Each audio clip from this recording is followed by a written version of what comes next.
think I'm ever gonna get used to the radical tone shift from like a dark, ominous, depressing tone towards the end of an episode, and when it shifts over into that ending song that's very jazzy, pop, and all that. I'm just like, whoa, this is so different from what the episode tries to convey with its emotions right before that song plays. But it's not a bad thing by any means. I would say that the ending song is probably my favorite ending song of this entire year of anime. It's great. It just like, I don't think I'm ever gonna get used to just the radical shift and just how different that ending song is from everything else that this series has to offer.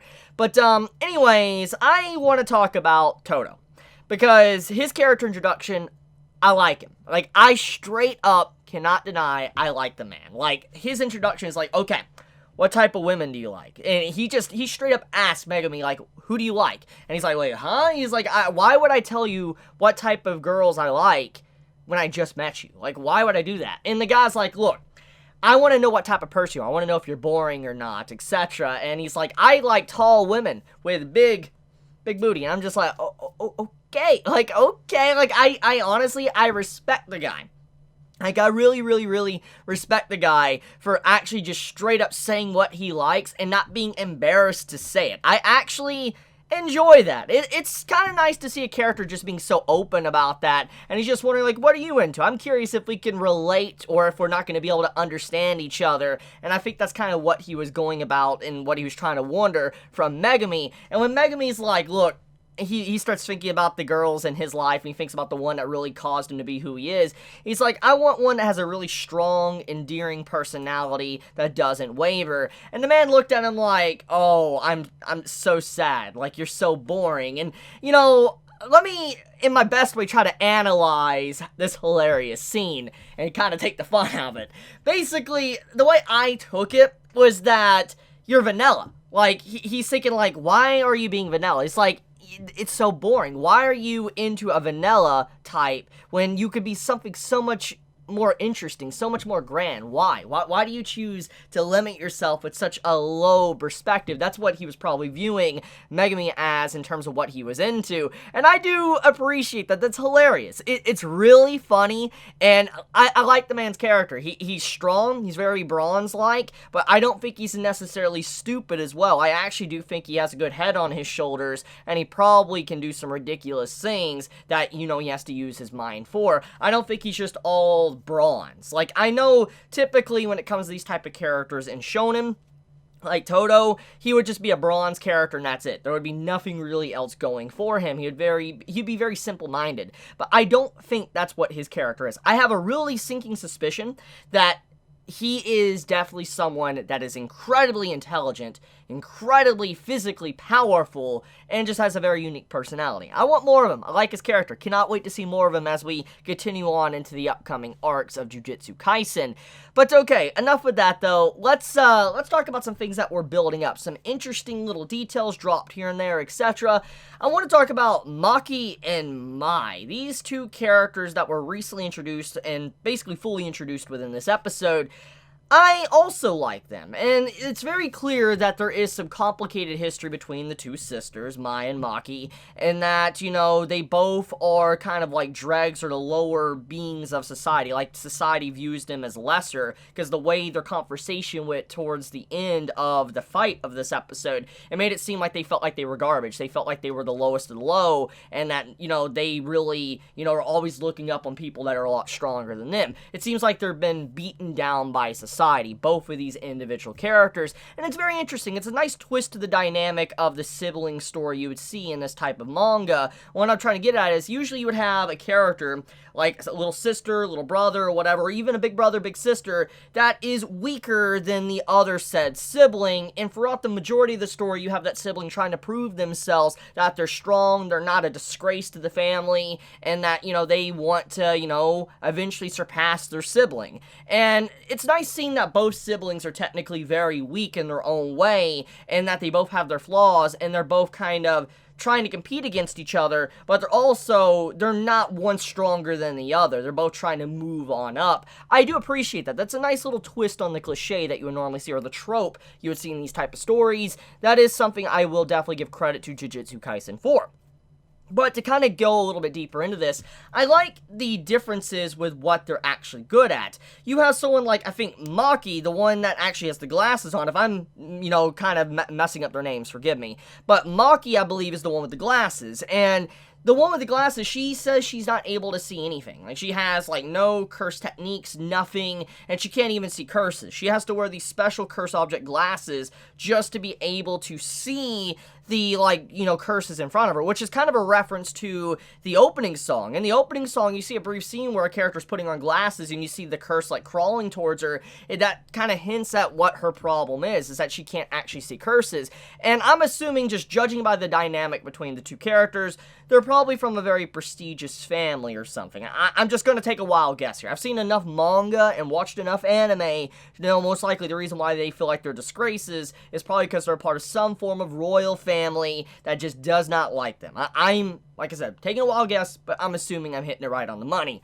But, the point, though, is I do like that. Those little hints of seeing her flaws and how she's trying to overcome these said flaws. She actually reminds me a lot of Rock Lee. I don't know if I'm the only one that gets that, but when I see Maki's character, I'm like, it's female Rock Lee.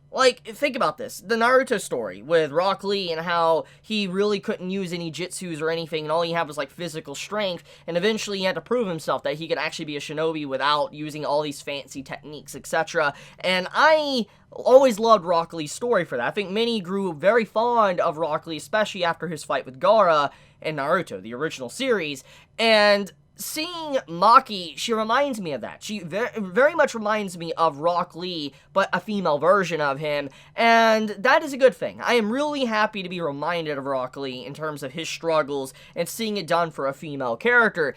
And the same can be said for Mai. Mai seems like she has a lot of insecurity. It's very clear to me, just judging by the way she interacts with her sister, but others around her. She has a lot of, insecurity, and she takes out her anger on others because she realizes that she's very weak. And she likes to make herself feel powerful, even though she probably realizes she isn't necessarily powerful whatsoever. I do like how these personality traits are displayed throughout this brief encounter with these characters through the episode. So I'm looking forward to seeing more of them too. Not just Todo, but Maki and Mai. I feel like they're going to really have some interesting character development going forward within the story.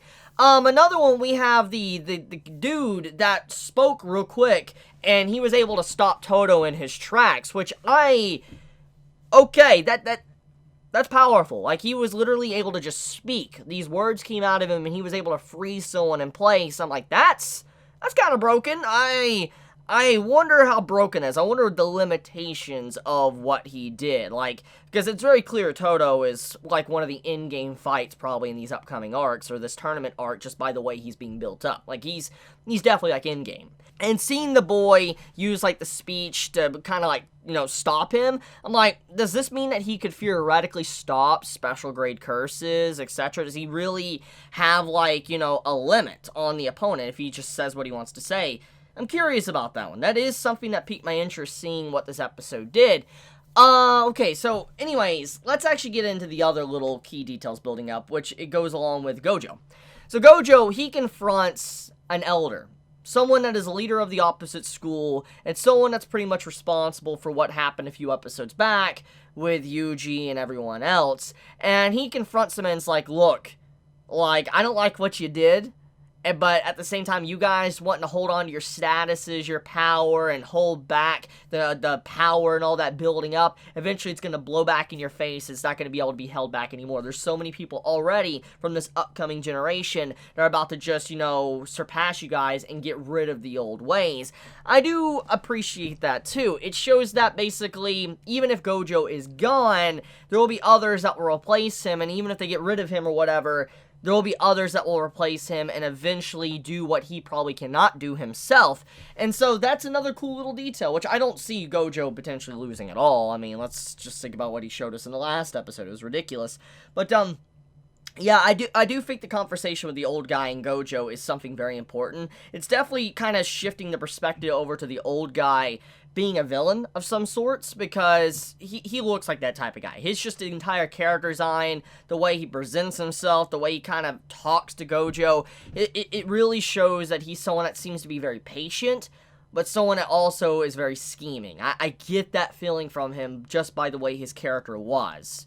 And another thing is, a minor character was the fangirl. The fangirl, oh my goodness, I loved her. Like, oh my god, like, that was so good. Like, when she's sitting there, she's like, I'll have to call the authorities, you keep doing this disrespect and all that to the elder. And then in her mind, she starts getting all giddy. He's like, oh my god, I'm talking to Gojo, Gojo's here. It's like, I wonder if I can get a picture with Gojo. Oh my god, I love that type of stuff. I really love those type of scenes, and even though many might not like it because it's kind of like filler, I like those little scenes that add little character and personality to how people interact with our other characters, because it shows that Gojo is incredibly popular with the younger generation. Many people look up to him, many people think he's cool, and they want to know more about him, and that's kind of what that fangirl is kind of representing. And speaking of fangirl, that gets into the next thing I should have talked about earlier. Todo and his obsession with the idol. Oh my god. Like, I'm shocked. Like, a big buff man like that, man. Like, the beefcake. He is a beefcake. And he's like, I need to go see this idol. I need to shake her hand. And I'm just like, oh my god. Like, he's so massive. And he's beefcake. And just seeing him have that side to him, I'm just like, you know what, I like him even more than I already did. Which goes into the character of Mai, and how at the end, after the ending song, she actually gets to see the idol as well, and it kind of humanizes her a bit. I do think this is a very important scene, and many might kind of quickly glance over that scene and not think too much about it, but it humanizes her and makes her someone that isn't just straight up despicable or mean to others, because that's the impression you do get from her character with her introduction towards, our others. I know Nobara and, Maki. She just seems like to be a very spiteful and evil or mean person, but when she interacts with the idol, she shows this other side. She shows this kinder, cutesy side, this girly side, and I think that's a good way to show that she isn't just like a black and white in terms of like, a bad person or a good person. She is very gray and has her own reasons or emotions towards certain individuals, and I think that she kind of showed that she could let her guard down and she isn't, a full-on bad person.